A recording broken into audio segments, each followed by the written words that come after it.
On a déjà descendu sur l'autoroute quand on était sous à 80, 60. Ça, c'était prudent?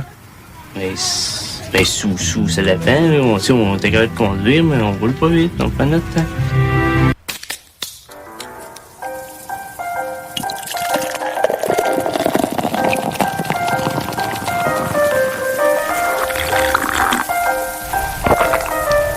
Mesdames et messieurs, s'il vous plaît, soyez prêts pour... El Chico Show.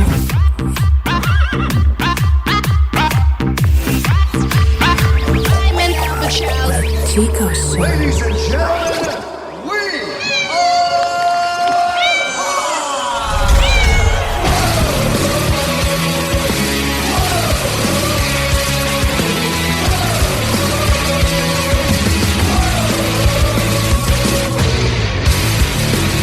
Va falloir réhypothéquer sa maison, s'acheter un steak bien vite.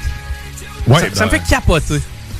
Les hausses. 1000 piastres de plus le panier d'épicerie en 2026. Comme si c'était pas nécessaire. Comme si on pouvait s'en passer. Comme si c'était du luxe. Hein? Oh my God. Une chose dont on peut se passer, puis une chose qui est pas dispendieuse, en fait, c'est gratuit. Laisse-moi te raconter Noël. Le soir du samedi 13 décembre, c'est un spectacle familial de Noël qui mélange le théâtre, le chant. Ça va être présenté gratuitement dans l'église Sainte-Hélène de Breakyville à Lévis. On revisite un thème d'autrefois traditionnel qui, n'étant plus tellement mis de l'avant aujourd'hui, redevient original, la crèche, c'est-à-dire la véritable histoire d'origine de Noël. Tantôt sérieux, tantôt drôle. Ça va être autour de l'événement de la Nativité du Sauveur. On invite aussi les enfants, parce que l'activité va avoir lieu en début de soirée, et les enfants sont invités à y venir en pyjama, une ambiance magique relevée par des effets lumineux. Bref, méchante belle activité qui nous est proposée le soir du 13 décembre. C'est le spectacle de Noël à l'église Sainte-Hélène de Breakyville. À ne pas manquer, à amener vos enfants, et on fait ça en pyjama.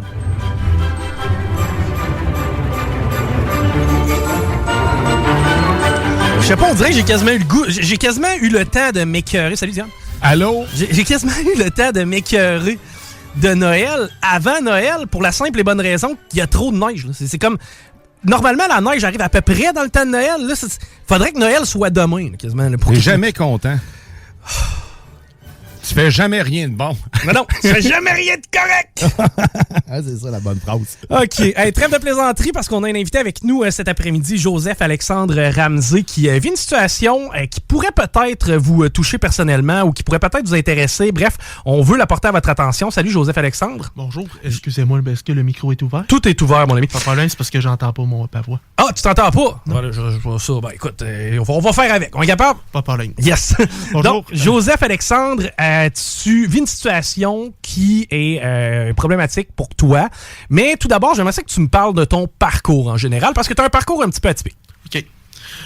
Moi, je suis natif de Lévis, évidemment. Puis moi, dans le fond, j'ai vécu toute la jeunesse avec des troubles d'apprentissage, de comportement, des troubles des problématiques de santé mentale. J'ai fait des hospitalisations en pédopsychiatrie, en psychiatrie. J'ai fait des classes spéciales.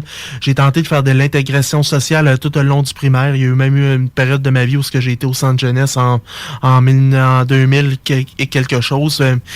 Sauf que ça m'avait beaucoup aidé par défaut parce que à l'époque, j'avais des problèmes un peu plus graves de violence. Et après ça, je suis devenu... Ils m'ont appris à parler avec des mots et non des gestes et puis devenir un gentleman. La personne qui s'occupait du centre jeunesse était super gentleman qui m'avait donné des bons conseils. Content de voir que ça a eu un effet positif pour toi. Présentement, moi, à l'âge de mes 16 ans, j'ai travaillé au Burger King pendant une grande partie de ma vie jusqu'en 2020. Donc, malgré les contraintes, t'es relativement fonctionnel. Oui, exactement. J'ai travaillé de manière variable. Des fois, je travaillais à temps plein, temps partiel. Puis malheureusement, il y avait beaucoup de désorganisation au niveau de l'emploi. J'ai fait beaucoup d'arrêts de travail. J'ai même quitté des fois mon emploi pour des raisons de désorganisation psychologique. Et en même temps, je faisais de la musique. Je suis déjà venu faire une entrevue ici pour vendre un spectacle que je jouais à Petite Grenouille en 2015. OK. Pas 2016, excusez-moi. Avant que je fasse mon cours en show business, j'ai fait un DEP en vente conseil qui a pas pu aboutir à cause de mes problèmes de santé, que j'ai pas pu rentrer sur le marché du travail à cause que j'avais pas une caractéristique atypique des vendeurs traditionnels, pis ça. C'est pas faute de vouloir. Grosso modo, ce que tu nous dis, c'est que t'as fait En fait, tu fais l'essentiel pour être capable d'être fonctionnel. Exactement. Par contre, tu sais, ça vient qu'à te rattraper ces petites contraintes. Exactement. Okay. Puis même en 2016, qu'après mon choix à Tigreneux, j'étais allé faire le cours en lancement d'une entreprise à Maurice Barbeau en industrie du spectacle. Comme je suis formé quasiment pour être un peu gérant d'artistes puis pour mettre des affaires. Sauf que à cause des problèmes de santé puis de désorganisation, j'ai pas été capable de poursuivre. Puis on sait très bien que le milieu artistique, c'est un milieu qui est très dur à percer malgré tout. Ah oui. Malgré tout, j'ai organisé un spectacle communautaire, puis un spectacle communautaire virtuel pendant la pandémie, puis un spectacle, le spectacle communautaire que j'avais fait, j'avais loué le vieux bureau de poste en 2020, puis que pour donner la chance à des artistes, j'avais sorti mes économies pour aller essayer de donner ma chance, mais il y a pas eu vraiment de débouché. J'ai eu une félicitation du maire Laulier pour mes actions rendues. Ben, t'en as une de notre part aussi, félicitations. Puis ce que je veux dire, c'est que ensuite, ce qui s'est déroulé, c'est que moi, je suis allé... la pandémie est arrivée, ça a causé une grande désorganisation psychologique pour moi. Et t'es pas le seul. Je veux dire, il y a beaucoup de gens pour qui ça a été l'élément déclencheur. Puis moi, pendant la pandémie, j'ai été obligé de faire une demande d'aide sociale pour des raisons de santé mentale, parce que même en 2019, il s'était produit un incident que je voudrais pas parler trop publiquement. Ben correct. Mais un gros épisode de désorganisation qui a conduit à l'hôpital pour des raisons que on ne parlera pas directement dans ça. Mais après ça, j'ai resté un peu traumatisé pour des raisons, puis que j'ai tenté de retourner après ça sur le marché du travail durant cet automne-là en 2019. Mais en 2020, j'ai été obligé de demander un autre arrêt, puis j'ai parti un mois à Londres pour essayer de reprendre le dessus. Puis quand je suis revenu, la pandémie nous est arrivée, puis là, j'ai senti, OK, Joe, essaye de prendre soin. Ouais. Puis même pendant la pandémie, je peux me dire que j'ai tenté de réintégrer le marché du travail. J'ai allé travailler quelques semaines au Corsair, mais à cause de ma santé, je voyais que c'était plus capable. Donc, on comprend le portrait.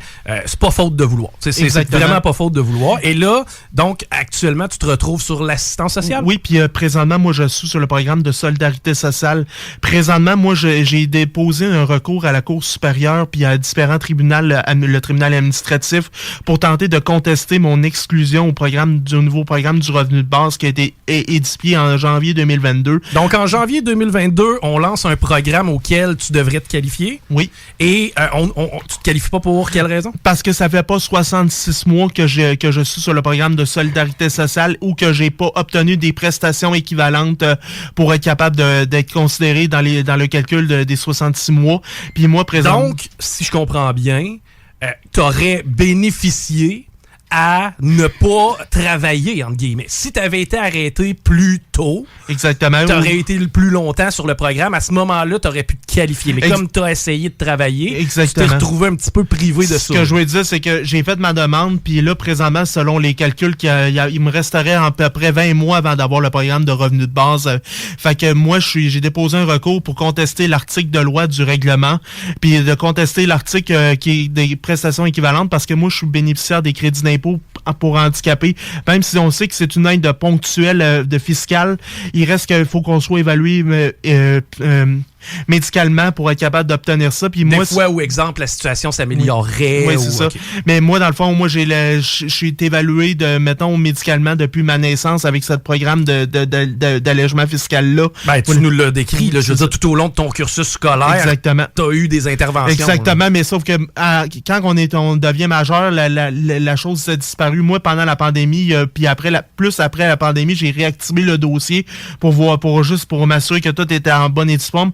À cause de ça, présentement, j'ai réussi à avoir une petite prestation d'aide du fédéral de 200$ par mois pour la prestation canadienne des personnes handicapées qui va être valide jusqu'en 2028 parce que le gouvernement, il se trouve quand même des moyens de mettre des contrôles pour être capable de réactiver, mais ça devrait pas être problème pour être réactivé. Donc, actuellement, tu as un revenu mensuel qui est très modeste. Là, exactement. Je vais vous le dire, je paie 1500$ par mois. Donc, 1500$. Ce qu'on essaye de faire, en fait, ce que tu aimerais faire, c'est de toucher rétroactivement le programme à partir du 3 novembre 2021 qui a été la demande d'aide sociale pour en tentant de faire invalider l'article constitutionnel 177.43 qui dit que ça prend 66 mois pour du programme de solidarité sociale, puis tout en faisant reconnaître l'article 177.46 qui ordonne que des prestations peuvent être comptabilisées dans le calcul du 66 mois, sauf que présentement, le crédit d'impôt pour personnes handicapées n'est pas admissible à ça parce que c'est pas écrit noir sur blanc. Fait que,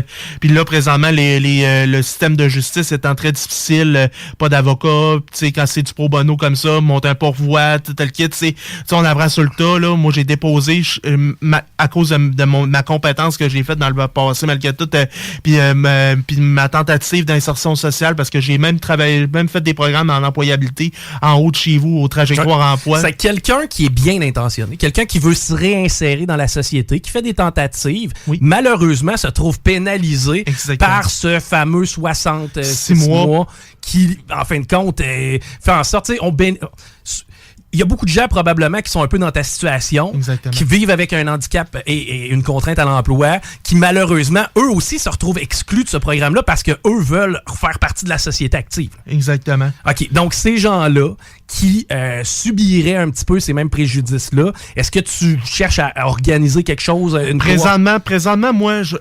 vais revenir dans ma propre... J'ai pas monté un recours collectif parce que sinon, il aurait fallu que je fasse une demande en accès au collectif à la Cour supérieure, puis ça, même la Cour... Écoutez, checkez bien ça. La Cour, la Commission des droits de la personne reconnaît que le nouveau programme de revenu de base crée de la discrimination indirecte envers les demandeurs d'aide sociale. Mais moi, je suis allé leur demander de l'aide. Ils ont refusé de m'aider. Bon. Maintenant, si quelqu'un est à l'écoute, qui a des compétences juridiques, qui connaît un petit peu ce genre de dossier-là, ou à la limite qui veut apprendre, comment on fait pour te contacter? Ben, c'est pas compliqué, c'est que vous pouvez me laisser vous pouvez me trouver sur Facebook. Moi, je fais des fois des posts un peu de n'importe quoi, tu sais, sur des sujets politiques, parce que moi, j'ai été militant pour Éric Duhem aux dernières élections, pour des raisons conservatrices, parce que c'est pas parce qu'on fait des causes de justice sociale qu'on peut pas avoir un côté conservateur. Non, il n'exclut pas l'autre, évidemment. Exactement. En fait, les conservateurs, habituellement, non, c'est pas eux qui vont se braquer face à ce genre de mesures-là. Au contraire, ce qu'on veut faire, c'est essayer de couper dans le gras pour essayer d'en donner un peu plus. Écoutez, le ministère de l'Emploi, il travaille encore en MS-DOS. Tu sais, ça a pas de bon sens, là. Tu sais, tes appels sont... Ouais. T'es quasiment... C'est comme si t'es dérangé. C'est comme si le compteur commençait au téléphone. T'es pas capable de parler. Il n'y a plus de service nulle part, là. Tu sais, puis après ça, ils veulent qu'on soit quasiment dépendant des banques alimentaires. Regardez ce qu'ils viennent de sortir. 1000 $ pour un panier d'épicerie pour Noël. Gang de mancheux. On comprend ta frustration. Ce que je veux dire, c'est qu'en m'aidant moi-même dans ce dossier judiciaire, j'espère apporter la jurisprudence pour ouvrir les yeux au gouvernement. On est en démarche présentement avec avec la DDS Rive-Sud qui vous donne une aide ponctuelle d'accompagnement, même malgré que je fais quasiment toutes les démarches par moi-même, pour qu'ils se joignent un peu en arrière de moi comme support moral et témoin de moralité de la situation et assistance de morale. Mais là, on est même allé rencontrer le député Bernard Drinville, puis j'ai même proposé un amendement à la loi pour qu'il puisse être négocié, mais là, on attend des nouvelles. Il y a une procuration qui a été signée en début de semaine. Là, on attend la suite des choses, mais tu sais, à un moment donné, je peux pas donner ce que j'ai pas, puis si le gouvernement, ils veulent pas m'aider, mais excusez-moi, mais c'est une discrimination indirecte envers une personne avec qui... Et une personne qui veut s'aider. C'est surtout ça. C'est pas une personne qui sac du système et qui essaie d'en profiter. C'est tout simplement quelqu'un qui essaye de faire valoir ses droits. En tout cas, on te souhaite d'avoir au moins le support dont tu as besoin côté juridique. Les gars, OK? Là, vous autres, vous êtes des gars des médias, OK? Vous êtes du monde quand même de qualité. Vous avez un beau média ici à Lévis qui est quand même reconnu par beaucoup de journalistes. Oui. J'ai besoin de votre aide pour que vous puissiez passer le mot puis que vous puissiez organiser l'appui. Si vous voulez venir, je vous invite même à venir au Scrum que je vais organiser après la conférence de gestion au Palais de justice à la Cour supérieure le 22 janvier à 14h30. La conférence est là.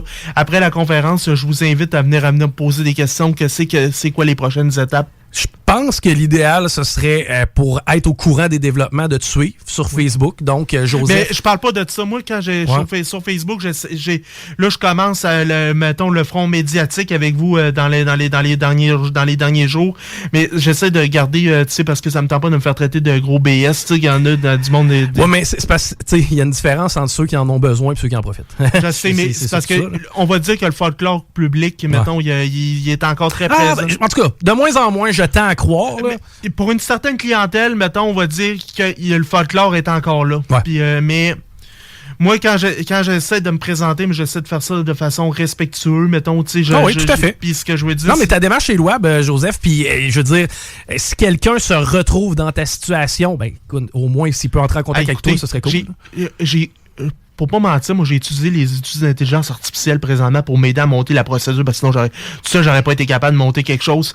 Mais c'est sûr que ChatGPT fait tout le temps des erreurs, comme tout le monde. Mais tu sais, à un moment donné, c'est parce que moi, je paye pas la version professionnelle. Mais au moins, quelqu'un qui aurait peut-être quelques heures pour aller étudier ton dossier pro bono, être capable de te dire, OK, voici l'angle que tu devrais avoir, ou peut-être modifier tel truc. Exactement. Okay. Ce que je veux dire, c'est que moi, je suis un gars paye par là. Moi, j'aimerais ça parler avec la ministre Rouleau. J'aimerais ça qu'on s'assise ensemble, puis qu'on prenne des discussions, puis qu'on essaie de trouver une solution que pour y amender, faire un petit amendement à la loi, tu sais, à l'article 77.46, mais j'espère que ceux qui s'ils écoutent l'entrevue, ces gens-là puissent être capables de comprendre la situation, qu'il y a des gens qui sont en train de péter là, présentement, Madame la ministre. Ah, puis dans plusieurs sphères, mais effectivement, ceux qui sont à risque, comme toi, là, je veux dire, être à la santé des gens en ligne de compte. Je peux-tu prendre une minute puis de faire un petit speech? Oui, mais une minute max parce qu'on est limité par le temps. Excusez. Madame la ministre, je sais que présentement, vous avez mille et une demandes. Je m'adresse à vous directement à la madame qui est derrière vous, Madame Rouleau. Puis au ministère du Trésor, puis à tous ceux qui gèrent le comité exécutif. Présentement, il y a des gens comme moi qui on veut forcer à vivre sur les banques alimentaires. Même si moi, j'avoue, j'ai un HLM. C'est pas tout le monde qui a cette chance au Québec. Présentement, vous avez une responsabilité d'amender la loi pour essayer d'assouplir le 66 mois pour ceux qui ont des contraintes permanentes à l'emploi, comme moi. Vous êtes priés. Puis j'implore votre empathie, votre cœur d'être humain avant votre cœur de politicienne de nous venir en aide. Aidez-nous à vous aider, parce que si vous nous donnez quelque chose de plus, on va être capable peut-être bien d'avancer un petit peu plus pour être capable de passer à travers les épreuves. Yes. Puis en même temps, vous ne serez pas dépendant du système et au crochet de la société. Ultimement, ça va vous donner plus de liberté. En plus, encore, on sait que les banques alimentaires avaient été créées il y a 60 ans pour régler un problème qui n'a jamais été réglé. Hey Joseph, c'est tout le temps qu'on a, mais merci d'avoir fait part de ta situation. S'il y a des gens qui veulent te rejoindre, comme tu disais, Joseph Alexandre Ramsey, c'est très facile à trouver, mais merci. Si jamais quelqu'un se sent concerné ou veut entrer en contact avec toi, on lui suggère de le faire, puis merci d'être venu aujourd'hui. Merci beaucoup. All right, hey, nous on s'arrête quelques instants. Au retour, on a encore un invité. Restez là.